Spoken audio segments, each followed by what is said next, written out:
Hello అండి, welcome back to Boney talks. ఏంటి పాత గుడ్లు ఇక్కడ ఎదరేసుకుని కూర్చుంది అనుకుంటున్నారా? ఏమీ లేదండి. ఇప్పుడు మన పాత క్లాత్ని కూడా కొత్తదానిలాగా మార్చుకోవచ్చు. ఎలా అనుకుంటున్నారా? యాక్చువల్లీ ఫుల్ వీడియో అయితే పోస్ట్ చేస్తా అండి రేపు.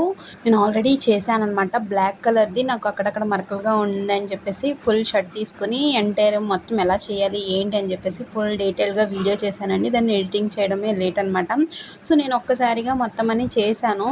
ఫుల్ బ్లాక్ అయితే ఎక్సలెంట్ వచ్చిందండి. ఇప్పుడు అనిపించింది అనమాట. సో మనం పాతది మనకి ఇష్టమైనది అసలు పాడేయాల్సిన అవసరం లేదు. కలర్ వెలిసిపోయిందనా లేకపోతే ఎలా అయినా సరే పాడేయాల్సిన అవసరం లేదండి. ఇట్లా ఒక్కసారి ట్రై చేసామంటే మనది కొత్తదల్లా మెరుస్తుంది అనమాట. నాకు ఇది డైయింగ్ యూజ్ చేశాక ఇంకొకటి ఐడియా వచ్చిందండి. సో నేను దాన్ని నెక్స్ట్ వీడియోలో పోస్ట్ చేస్తాను అనమాట. నాకైతే భలే నచ్చింది. మీకు కూడా ఇలాంటి ప్రాసెస్ చేసుకోవాలంటే ఫుల్ వీడియో పక్కాగా చూడండి. అంతకంటే ముందుగా నా ఛానల్ని ఫస్ట్ టైం చూసినట్లయితే make sure to subscribe. Until then watch it. Bye. చూడండి, ఫుల్ కలర్ అయితే వచ్చింది కదా. Thanks for watching.